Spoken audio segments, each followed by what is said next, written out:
Problem मिला था, एक तो आसान था जिसका आंसर √2 सेकंड होगा। नहीं, √2 सेकंड वाला एक्सप्लेन नहीं करना है, आसान था। इसके बाद जो कंसेप्ट था वो फुल्ली कंसेप्ट बेस्ड क्वेश्चन था। उसमें देखो 2-3 चीजें तुम्हें सीखने को मिलेगी, वैसे आगे ये डिस्कस होता, फिर भी समझ लीजिए। क्वेश्चन एक छोड़ रखे थे आपके लिए कि एक सरफेस पे ब्लॉक है m मास का और इस पे एक फोर्स लग रहा है F जो कि हॉरिजॉन्टल से थीटा एंगल पे है। अगर इसका फ्रिक्शन कोएफिशिएंट न्यू हो तो हमसे ये पूछा गया कि वो मिनिमम फोर्स बताए कि ये बड़ी स्लाइड करनी स्टार्ट कर दे। ज्यादा फोर्स लगाओगे तो ये बड़ी मूव करेगी, लेकिन एक कम से ये होता है ना कि वो मैक्सिमम से मैक्सिमम फोर्स, मैक्सिमम मिनिमम, वो मिनिमम फोर्स ताकि ये बड़ी स्लाइड करना स्टार्ट कर दे। क्लियर है? मतलब हमें लिमिटिंग तक पहुंचना या लिमिटिंग को क्रॉस करना है, एक तरह से ये भी समझ सकते हैं आप। गुड। सबसे पहले हम लोग क्या करते हैं, इसका एफबीडी बनाते हैं और देखते हैं कि इसको हॉरिजॉन्टल डायरेक्शन में अगर जाना है तो ले कौन जा रहा है। तो ले जा रहा है इसका F cos theta, F cos theta ही से ले जाएगा और इसके एक कंपोनेंट उठेंगे इधर F sin थीटा, जो कि नॉर्मल को सपोर्ट करने आया है mg को बैलेंस करने के लिए, है ना। इक्वेशन क्या बनेगा? इक्वेशन mg, हाँ, n plus f sin theta equal to mg। तो यहाँ से n आपका आ गया n equal to mg minus f sin theta. कोई दिक्कत? क्लियर है? अब एक बात आप बताइए, हम चाहते हैं कि ये बड़ी मतलब जस्ट स्लाइड करे। जस्ट स्लाइड करने के लिए सुनो, जस्ट स्लाइड करने के लिए जो F अप्लाइड होना चाहिए, F अप्लाइड होना चाहिए वो ग्रेटर देन और इक्वल टू लिमिटिंग के होना चाहिए, नहीं होना चाहिए। क्लियर है? इतना होना चाहिए। अब F अप्लाइड आपका है क्या? F cos theta, F cos theta is greater than equal to. अगर आपको ग्रेटर देन इक्वल टू का कोई ये दिक्कत हो रहा है तो आप इक्वल टू मान के चलिए, बाद में हिसाब किताब कर लेंगे। अब ये फ्रिक्शन फोर्स है तो म्यू एस एन। अब यहाँ पे जो फ्रिक्शन कोएफिशिएंट दे रखा है, अगर कोई स्पेसिफाई नहीं किया गया हो, आपको जो जरूरत है उसी हिसाब से वही फ्रिक्शन है वो। मतलब यहाँ पे आपको किसकी आवश्यकता है? म्यू एस की। कहीं लिखा हुआ है? नहीं ना, जो म्यू है उसी को डाल दो।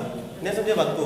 हाँ, तो ये हो गया आपका F cos theta, mu S की जगह पे म्यू रखिएगा और n की जगह पे क्या रखिएगा sir? mg minus f sin theta. अब यहां से आप इक्वल टू को कैरी कर लो तो F cos थीटा, इधर देखो म्यू f sin थीटा, बोलो तो माइनस में कि प्लस में? प्लस में आएगा। Mu f sin theta is equal to mu mg। Yes हो तो बोलो।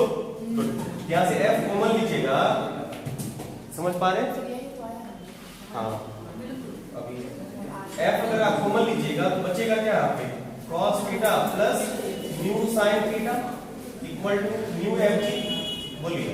अब यहां से ये f निकालिएगा, ये f equal to cos theta, sorry mu mg by cos theta plus mu sin theta. ये था ना, हम बोले थे एक्सप्रेशन, ये नहीं बोले थे हम, यही आया है। हाँ ठीक है। अब ये आंसर आपका नहीं है, रुको, ये आपका आंसर नहीं है। ये तो हमने अभी आइडिया लगाया कि ये फोर्स होना चाहिए, इतना फोर्स, ताकि ये लिमिटिंग तक पहुंच जाए, या इससे ज्यादा होगा तो। अब ये फोर्स बताइए, ये फोर्स हमें ये भी तो बता सकता है, ये फोर्स हमें, जैसे मान लीजिए हमें मिनिमम 50 न्यूटन चाहिए, ये फोर्स हमें 50 नहीं बताएगा, हमें ये मैक्सिमम फोर्स जो अप्लाइड हुआ है, मतलब जो फोर्स लगा है वो बताया है ना। ये फोर्स आपने लगाया नहीं ना है, जो लग रहा है वो, जैसे लग रहा था 50, मान लीजिए 50 न्यूटन लगा, 50 न्यूटन लगने से बड़ी मान लीजिए मोशन में है, लेकिन हमको ये चेक करना है कि 49 पे क्या मोशन में है, क्या 35 पे मोशन में है। आई बात समझ में? हमें वो फोर्स पता करना है जिसमें बड़ी स्लाइड करनी स्टार्ट करेगी। ये फोर्स में तो बड़ी मोशन करेगा ही करेगा, क्योंकि आपने यहाँ पे इक्वल टू को मान के कैरी किया है ना। तो हमें मिनिमम फोर्स निकालना है, तो मैक्सिमम फोर्स निकालना है कि वो मैक्सिमम फोर्स जिससे बड़ी जस्ट स्लाइड करनी स्टार्ट करे। आंसर आपका ये नहीं होगा। मिनिमम या मैक्सिमम जो भी। तो हम लोगों को करना कि यहाँ पे क्या है कि एक ऐसा टेक्निक हम लोगों ने सीखा था, उसका यूज भी करना है कि किसी भी चीज का मैक्सिमम या मिनिमम वैल्यू निकालना हो तो उसको जिसके रिस्पेक्ट में उसको डिफरेंशिएट करके जीरो की इक्वेट कर दीजिए। आई बात समझ में? हमें यहाँ पे दिख रहा है तुम्हें क्या है, ये म्यू कांस्टेंट, मास कांस्टेंट, जी कांस्टेंट और एफ और cos थीटा ये तो वेरिएबल है। अब बोलो हम चाहेंगे कि इसमें थीटा पे थोड़ा चेंज भी कर सकते हैं, यार ये थीटा पे लगाएंगे तो ये एफ क्या होगा, अगर मान लो थीटा आप ये छोड़ रहे हो तो एफ खुद को एडजस्ट करेगा ना, मतलब एफ को थीटा के रिस्पेक्ट में अगर डिफरेंशिएट करके जीरो के बराबर कर दें तो तब वहां से जो एफ का वैल्यू आएगा वो मैक्सिमम या मिनिमम बता देगा। नहीं समझे? मैक्सिमम मिनिमम पढ़ाए थे आपको, वहां पे एप्लीकेशन भी समझाए थे कि वो क्यों मैक्सिमम या मिनिमम देता है, बताए थे ना।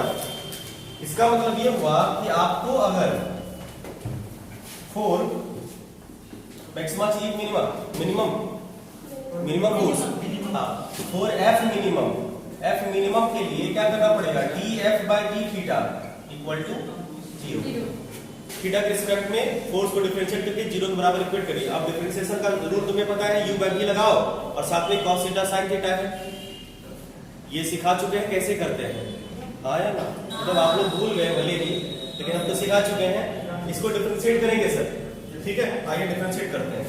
देखिए ये तो कांस्टेंट है बाबू, इसको हम चलो इसको ये भी तो ये लिख सकते हैं ना, आई बस ये तो लिख सकते हैं, इधर कांस्टेंट है, कांस्टेंट का differentiation zero. Good. In short सीधा हम लोग ये करेंगे कि मतलब ये एफ बी कांस्टेंट टर्म में ही आएगा, ये इधर आके ये पूरा टर्म में जीरो हो जाएगा, बच क्या जाएगा आपका cos थीटा और mu sin theta, cos theta और म्यू sin थीटा। इस एक्सप्रेशन से आप डिफरेंशिएट करना शुरू करिए, आसान रहेगा, u बाई v नहीं लगाना पड़ेगा, ठीक है? तो नियम के हिसाब से आप ये कह सकते हैं कि cos theta plus mu sin theta बराबर म्यू mg है ना बाय f है ना। थीटा के रिस्पेक्ट में अगर आप डिफरेंशिएट कर रहे हैं, जो थीटा बिना कैरिंग है, मतलब जिसके पास थीटा नहीं लगा होता है वो कांस्टेंट हो जाता है। जैसे x के, जैसे मान लीजिए आप x के रिस्पेक्ट में y को डिफरेंशिएट कर रहे हैं और y में x का कोई वैल्यू नहीं तो y कांस्टेंट हो जाता है। ये बताया थी कांस्टेंट का, जब आप किसी एक फंक्शन को दूसरे फंक्शन के रिस्पेक्ट में डिफरेंशिएट करते हैं तो कैसा रिजल्ट आता है, ये पढ़ा चुके हैं हम। अभी आप ये समझ लीजिए कि अगर आप इसमें अगर थीटा बीटा लगा रहता है ना तो ये भी डिफरेंशिएट होता है, अदरवाइज थीटा को छोड़ के जो बिना थीटा कैरिंग क्वांटिटी है वो सब कांस्टेंट हो गया नियम के हिसाब से। तो अब ये तो पूरा कांस्टेंट आ गया, तो कांस्टेंट का डिफरेंशिएशन जीरो। तो cos का कितना होता है सर, cos का माइनस साइन, म्यू तो म्यू रहेगा और साइन का होता है cos इक्वल टू जीरो। तुम्हारे दिमाग में इसे करने से एक सवाल तुरंत आया होगा, सर f तो गायब हो गया, f चाहिए था, f गायब हो गया बाबू, रुको आएगा f, देखना कहां से आता है। अब यहाँ पे जब आपसे सॉल्व करिएगा तो हमें लगता है ये sin theta equal to mu cos theta आया। अब देखो sin by cos tan theta होगा, cos बदल लेता है, tan थीटा बराबर म्यू आया। एक्चुअल में ये जब यानी ये देखो आप मैक्सिमम मिनिमम का वैल्यू निकालने के लिए सिखाए थे, ये जो वैल्यू आएगा उसको इक्वेशन में पुट कर दो, नहीं सिखाए थे? और उस नहीं समझे, मिनिमम वैल्यू ये तब होगा, सुनो, f का मिनिमम तब होगा जब tan थीटा का वैल्यू म्यू के बराबर होगा। इसका मतलब अगर tan थीटा की जगह पे हम म्यू रख दें तो f का एक्सप्रेशन मिनिमम वाला है कि नहीं आएगा? आई बात समझ में? मैक्सिमम मिनिमम का यही यूज करते हैं ना, मतलब आप ये कह सकते हैं कि एट थीटा बराबर tan इनवर्स म्यू पे क्या होगा, f हमारा मिनिमम होगा। इसको स्लाइड करवा देंगे, ये चीज समझा चुके थे हम, आई बात समझ में? अब आप थीटा बराबर म्यू रख लीजिए, वहां पे sin थीटा cos थीटा आ जाएगा। अब यहाँ पे है कि थीटा बराबर म्यू रखें कैसे बाबू? थीटा अपने बचपन में सीखा है ना, जब tan थीटा वगैरह पता हो, sin थीटा cos थीटा कैसे निकालते हैं? नहीं, अगर tan थीटा बराबर म्यू है इसका मतलब म्यू बाय 1 है, मतलब ये p बाय v है, मकबूल। h निकालने आता है square root t square v square mu square plus 1 या 1 प्लस म्यू स्क्वायर, ये h आ गया। देखो देखो sin theta equal to p by h, p का वैल्यू कितना है म्यू और h का वैल्यू कितना है square root 1 plus mu square. cos theta का वैल्यू क्या आएगा b बाय h, p का वैल्यू 1 है और h का वैल्यू 1 प्लस म्यू स्क्वायर आया साइन थीटा कॉस थीटा। बोलो, फिर बात कर रहे हैं, अब पुट कर दीजिए। अब आपको एफ मिनिमम चाहिए, एफ मिनिमम के लिए म्यू की जगह पे म्यू रखिए, एमजी की जगह पे एमजी रखिए, कॉस थीटा की जगह पे कॉस थीटा का वैल्यू रखिए। कितना 1 by 1 plus mu square plus mu by 1 plus mu square. Solve करने आता है, एलसीएम एलसीएम लेंगे। बोलो, एलसीएम एलसीएम लेंगे तो ये सॉल्व होके कितना हो जाएगा सर? बोर्ड पे लिखिए नाम से। एलसीएम आएगा 1 प्लस म्यू स्क्वायर, कट्टो कट्टो 1 प्लस म्यू होगा। म्यू स्क्वायर लिखे हैं, ऊपर में म्यू स्क्वायर क्यों होगा? साइन थीटा बराबर, हाँ म्यू, सॉरी ये म्यू स्क्वायर होगा, ये म्यू स्क्वायर हो जाएगा, ये म्यू स्क्वायर हुआ।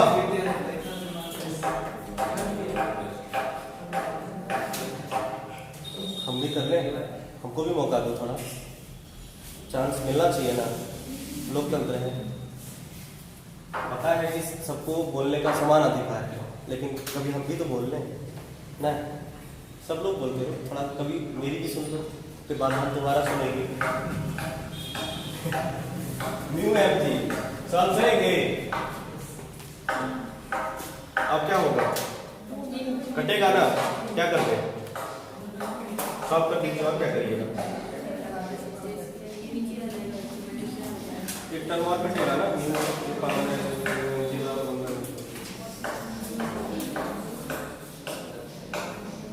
वो क्या इसको सॉल्व करेंगे तो ये जो क्या आ जाएगा?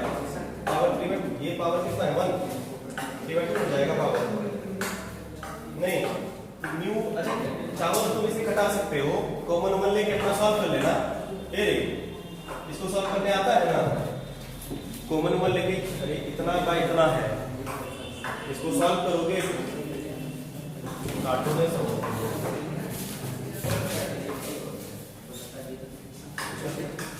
म्यू एम जी पे power 1 by 1 plus mu square,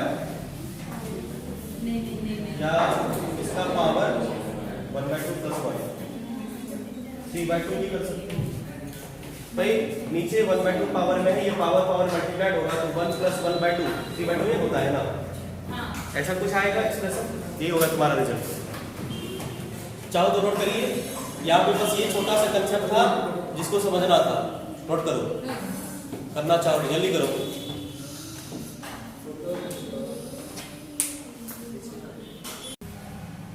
सवाल एकदम सिंपल सा सीधा सीधा है कि एक ऑब्जेक्ट को u इनिशियल वेलोसिटी से एक हॉरिजॉन्टल सरफेस पे थ्रो कर दिया गया, मतलब इसकी इनिशियल वेलोसिटी कितनी है?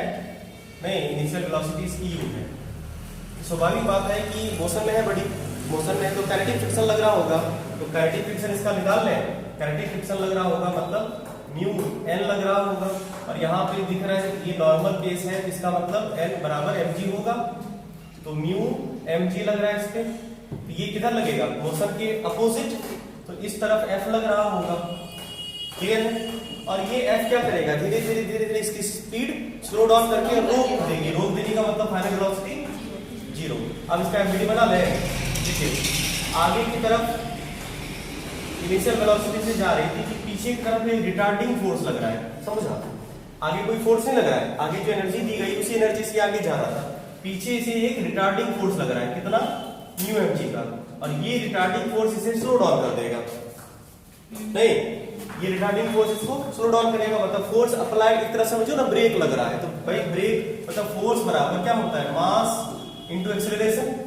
तो बताइए हमें इस इक्वेशन में u पता है, v पता है, s मान के s चल लेते हैं, तो a भी पता चल जाएगा, t नहीं आएगा। यहां से हमें ये रिटार्डेशन निकलेगा, क्योंकि ये रिटार्डिंग फोर्स होगा, ये रिटार्डेशन होगा, और यही रिटार्डिंग फोर्स बराबर होगा इसका कि आया ना भाई। इस रिटार्डेशन मतलब ये रिटार्डेशन प्रोड्यूस करने के लिए रिस्पांसिबल कौन? फ्रिक्शन फोर्स है ना। तो बताइए mu mg equal to ma, m से a, m खत्म, a बराबर कितना हो गया? fg, सही था क्या? ओह म्यू mg ना, म्यू mg, m से m खत्म, तो a इक्वल टू क्या होगा? Mu g। अब बोलो ये ऐसा, अब बताइए ये एक्सेलरेशन है कि रिटार्डेशन? माइनस साइन कैरी करेंगे, समझ गए? नहीं तो इक्वेशन गलत आएगा। यहाँ तक डाउट किसी को? बोलो, ये बात समझे? Retarding force. अब देखो ये रिटार्डिंग फोर्स है, ये धीरे धीरे स्लो डाउन हो गया, मतलब इसके पास इनिशियल वेलोसिटी आ ही गई, तो आपको t निकालना है, तो v equal to u plus a t लगा दीजिए। v equal to u plus a t, v का वैल्यू कितना 0, u का वैल्यू u पे रखा और a का वैल्यू कितना है माइनस म्यू जी, और ये t, तो देखो जरा ये म्यू है और ये u है, तो t बराबर क्या हो जाएगा, t इक्वल टू ये u इधर आएगा माइनस माइनस, मतलब हो जाएगा आपका u बाय म्यू जी। ये t का इक्वेशन आ गया। अब आपको कह रहे हैं कि इस टाइम में कितना डिस्टेंस ट्रेवल हुआ होगा, x equal to u plus half x square या v square equal to u square plus 2s, क्या लगाना पसंद करेंगे? v square equal to s v square equal to u square plus 2as, v का value 0, u square मतलब u square ही रहेगा और माइनस 2 म्यू जी s, तो 2 mu G s equal to u square, तो हमें निकालना है क्या ऐसा? गलत हो गया, s इक्वल टू हाँ u स्क्वायर बाय 2 म्यू जी, ये डिस्टेंस आएगा।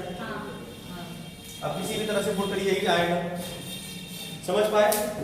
चलिए अब आज का टॉपिक शुरू करते हैं, जिसके लिए आप लोग यहाँ आए हैं ना। मिटाए से आसान था, समझ गए, बहुत सुंदर। चलिए अब एक छोटा सा टर्म होता है जिसको हम लोग कहते हैं एंगल ऑफ फ्रिक्शन। कभी कभी आएगा, किताबों में नहीं आएगा, सवाल में आएगा।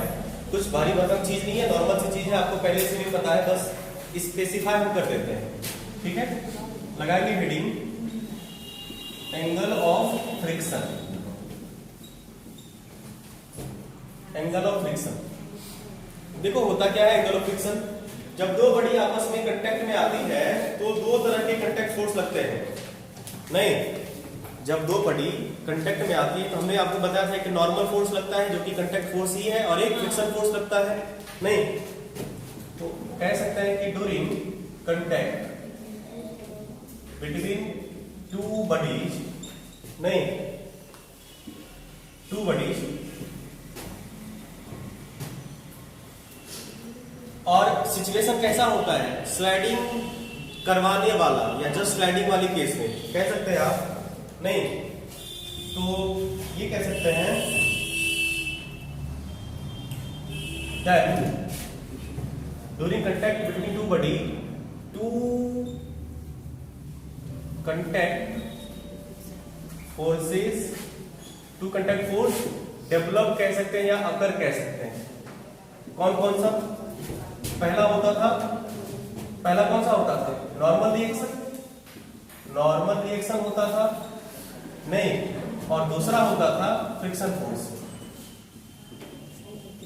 क्या फ्रिक्शन फोर्स मतलब म्यू होता था, और कुछ इस तरह का होता था, क्या इन सब खत्म कर दिया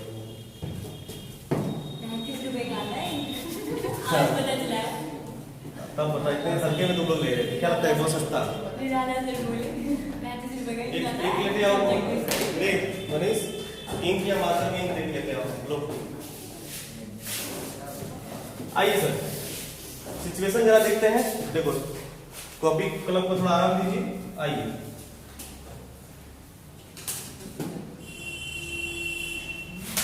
जितना भयानक और डरावना टॉपिक है, अगर आप लोग सिंसियर होकर पढ़ेंगे उतना ही आसान आपको लगेगा। अभी तक काफी कुछ चीजें आप लोग फ्रिक्शन में सीख चुके हैं, और अभी तक मुझे नहीं लगा होगा कि तुम्हें फ्रिक्शन से डर लग रहा होगा। अभी तक डर लगा है? एक डरावना टॉपिक थोड़ा सा बाकी और है, उसको भी हम लोग ऐसे मजे मजे में कर लेंगे, फिर बाद में बताएंगे अच्छा ये वही था। अभी नहीं बताएंगे, जब करेंगे उसके बाद। डरावना नहीं कह सकते, उसको मतलब कंफ्यूजिंग थोड़ा होता है, लेकिन कोई बात नहीं। अब देखो जैसे ये ब्लॉक इस पे रखा है, दो फोर्सेस लगेंगे, एक नॉर्मल लगेगा ऊपर की तरफ, और मान लो अगर इसकी टेंडेंसी है मोशन करवाने की, एफ फोर्स वगैरह अप्लाइड वगैरह हुआ होगा, तब फ्रिक्शन डेवलप होता है। एक्सटर्नल जब अप्लाइड फोर्स आता है तो फ्रिक्शन डेवलप होता है। अगर ये एफ अप्लाइड 0 होगा तो फ्रिक्शन फोर्स भी 0 होगा, ध्यान रखिएगा, ठीक है? अब बताइए इस केस में फ्रिक्शन फोर्स लगेगा, बोलो। तो हमने क्या कहा था कि ये नॉर्मल और फ्रिक्शन का एक रिजल्टेंट होता है, नॉर्मल और फ्रिक्शन का एक रिजल्टेंट बनेगा ना। ये रिजल्टेंट मान लीजिए कहीं है बीच में या कहीं भी जरूरी नहीं है, ये मान लेते हैं आर। क्लियर? अब आर क्या है? आर है net resultant of two contact forces. नहीं तो ये आर क्या है? आर जो है आपका नेट कांटेक्ट फोर्स कह सकते हैं, रिजल्टेंट कांटेक्ट फोर्स नहीं, resultant contact force, resultant contact force. ठीक,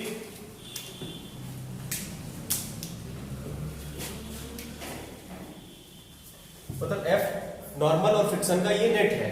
तो बताइए ये नेट, सुनो, नेट रिजल्टेंट फोर्स नॉर्मल के साथ कुछ ना कुछ एंगल पे होगा ना। नेट रिजल्टेंट फोर्स नॉर्मल के साथ जो एंगल बनाता है, इसी एंगल का नाम एंगल ऑफ फ्रिक्शन कहलाता है। मतलब एंगल ऑफ फ्रिक्शन क्या हो गया? द एंगल बिटवीन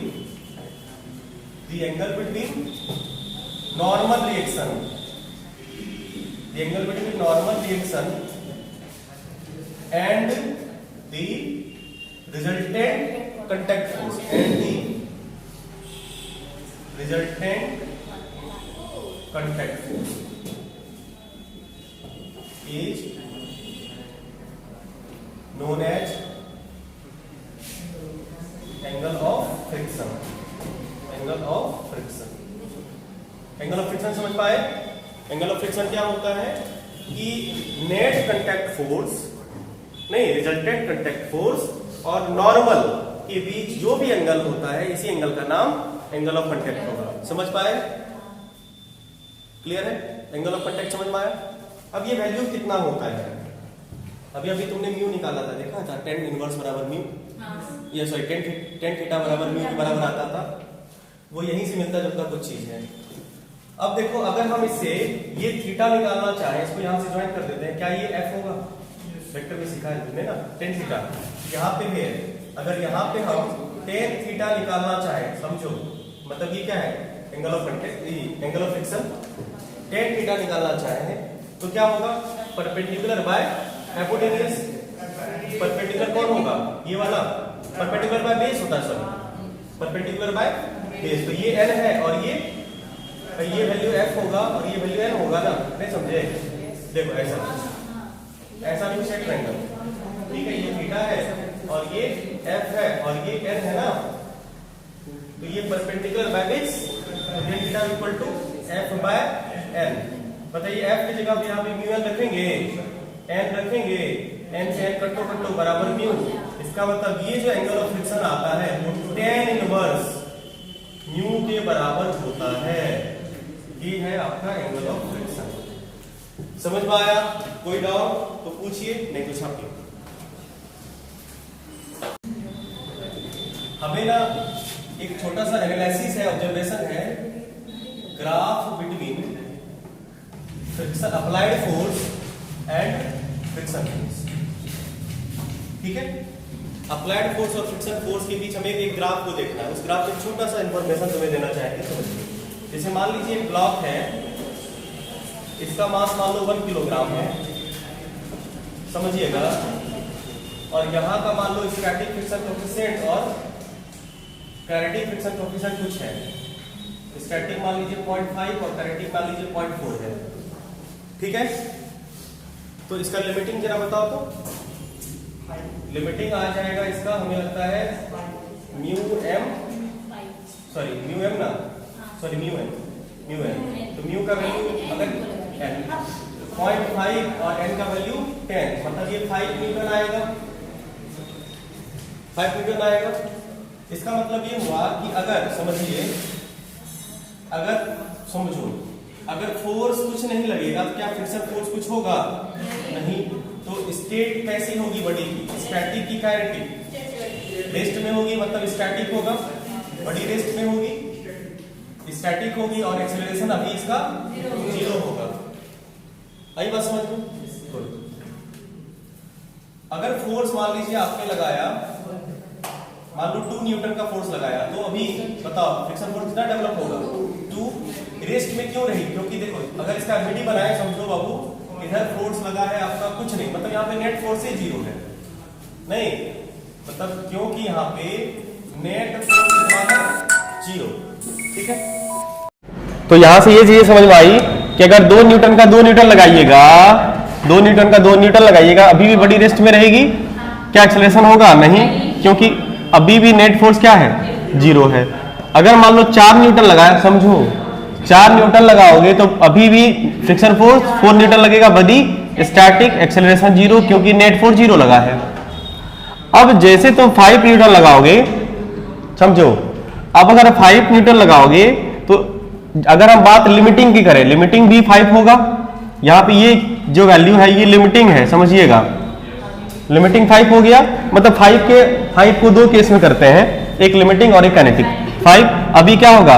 टेंडेंसी आ गई मोशन की, हाँ काइनेटिक या टेंडेंसी आ गई है मोशन की। अब ये मोशन करना शुरू करना सोच रहा होगा, अब मोशन कर सकते हैं।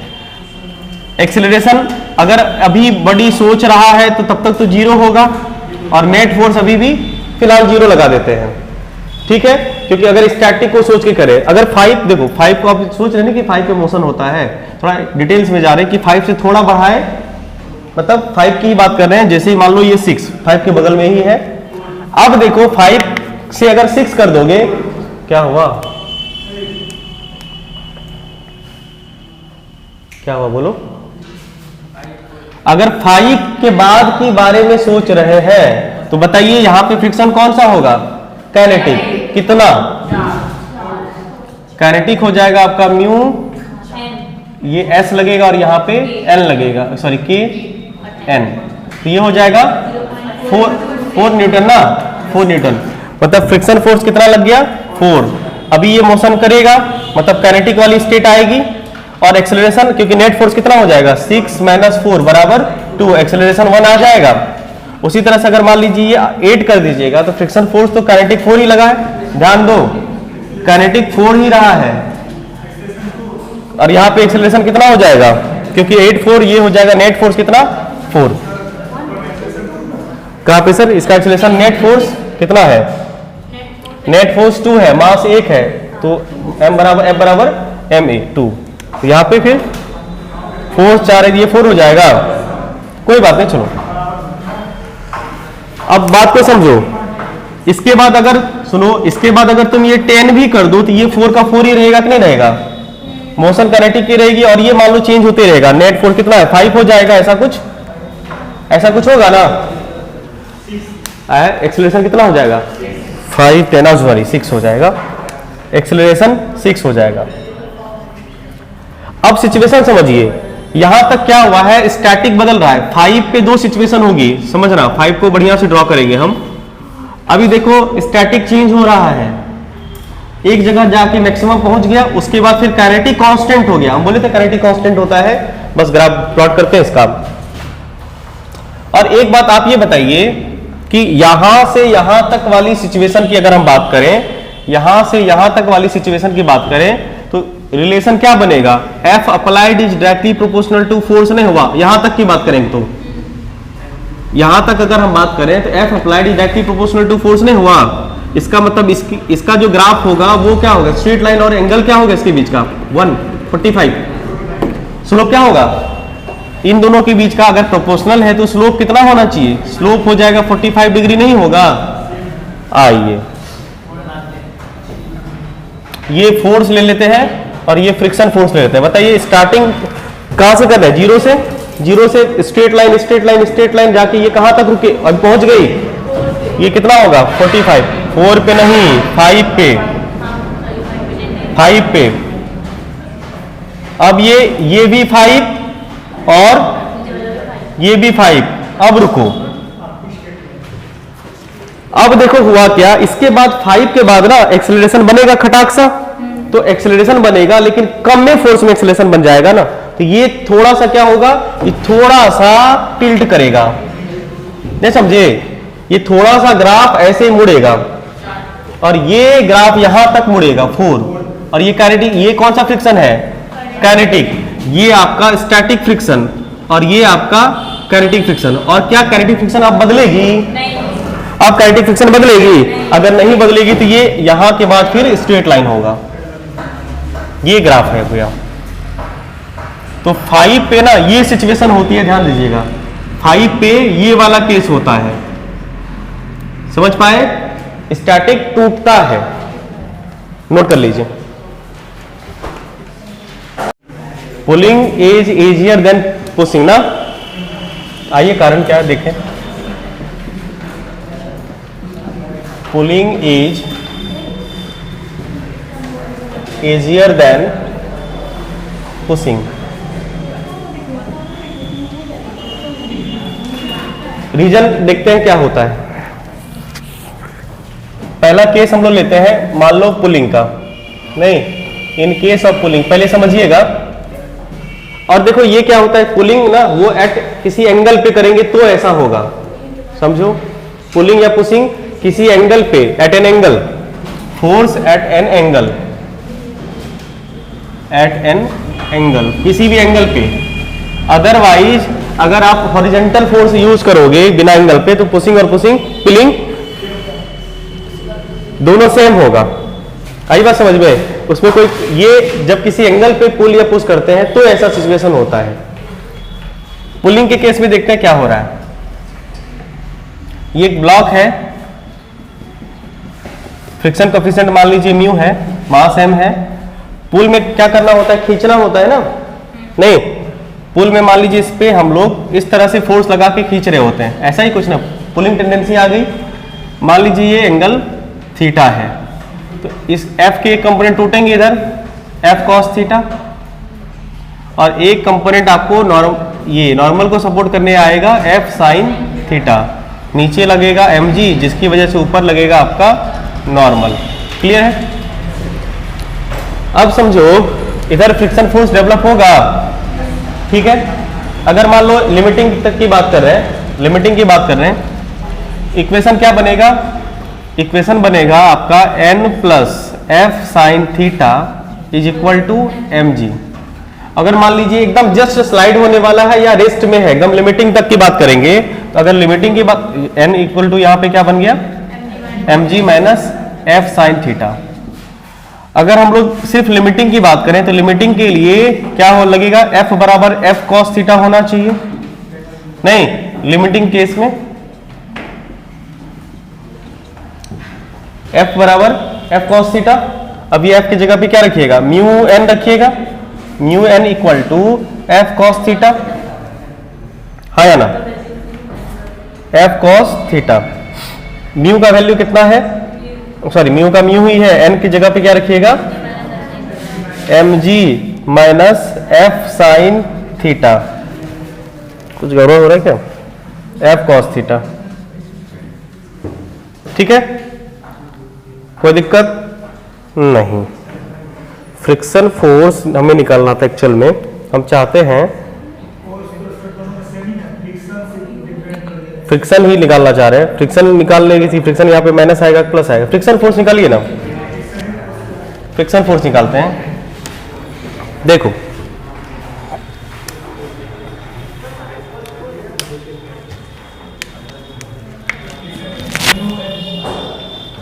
फ्रिक्शन फोर्स अगर हम निकालना चाहें तो F बराबर म्यू n होगा ना, बोलिए।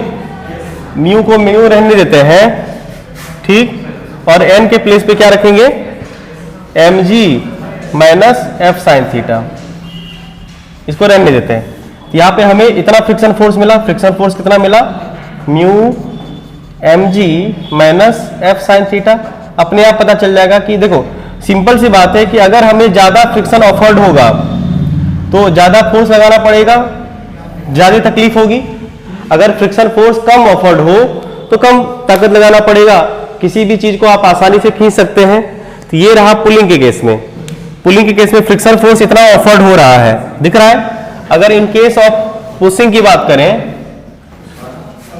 पुशिंग में सिचुएशन समझिए, पुशिंग का ब्लॉक को हमें करना है पुश, तो फोर्स का डायरेक्शन ये ना होगा, F फोर्स के साथ मान लीजिए हॉरिजॉन्टल से ये एंगल बन रहा है थीटा, तो बताइए इस फोर्स का ये डायरेक्शन होगा, इसके दो कंपोनेंट टूटेंगे, एक इधर ये लगेगा आपका F cos थीटा और ये F sin थीटा, नहीं, और ऊपर लगेगा आपका N और नीचे लग रहा है आपका एक और फोर्स mg। यहाँ पे N इक्वल टू हो गया आपका mg plus F sin theta.